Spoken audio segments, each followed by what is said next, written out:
There's a lot of talk about enlightenment. It's a concept that's very old in Buddhism, but also in other spiritual traditions.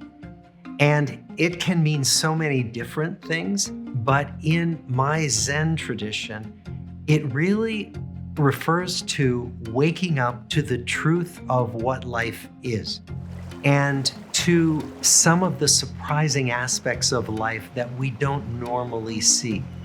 Most specifically, the interconnectedness of everything, the essential oneness of everything. That yes, on one level, everything exists separately. I exist separately from you, and this chair exists separately from me. And at the deepest level, none of it is separate. All of it is completely interconnected and always changing. That is awakening to the truth of life. Now, enlightenment is often held out as a thing that we can get. And in fact, you can read accounts of people sitting in long periods of meditation, sometimes on retreats, where they essentially have these amazing experiences. Sometimes they feel like out-of-body experiences, and they can write elaborate descriptions of what these are like.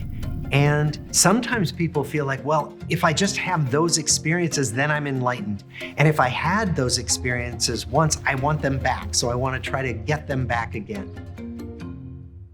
What we teach in Zen is that that's actually dangerous. That nobody lives in a kind of unusual, altered state all the time. Most of us never do. And if we have unusual experiences, it's very brief.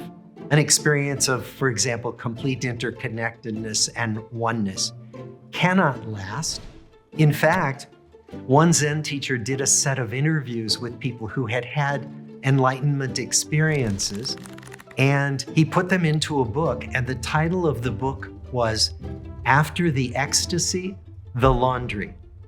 And what he meant by that was that no matter what kind of unusual experience we might have of waking up, of enlightenment, we always go back to needing to do the laundry and needing to brush our teeth and needing to go to work. That is just how life is. So, although most of us, myself included, wish that there were a way to get enlightened and stay that way, to get to a place where it's always blissful and we never suffer, I have never met a human being on this earth who gets to that place. And Zen teaching is that that's not possible. That in fact, we move in and out of states of being more awakened or less awakened. That no matter how evolved you are as a spiritual practitioner, you're going to have times when you're just all upset about stupid stuff, when you're just deluded, as we say. And then you move back into periods where you see life more clearly. That's important for me, because if you meet people who hold themselves out as an ultimately enlightened person, be very suspicious of that. Be very suspicious of anybody who claims to be a perfectly evolved, enlightened human being.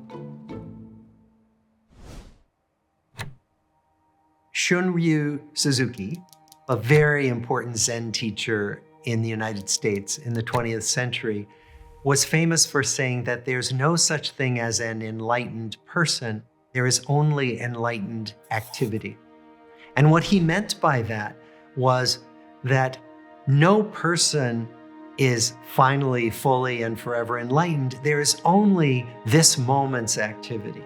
So if I do something that is kind, that pays attention to my interconnectedness with everyone and everything, that is enlightened activity. If I do something that's selfish, if I do something that destroys the planet, that is unenlightened activity. And so the idea of pursuing enlightenment really is not pursuing a self-improvement project.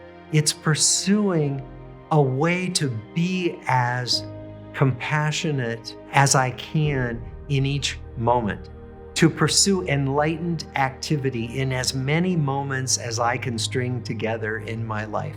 That's the goal.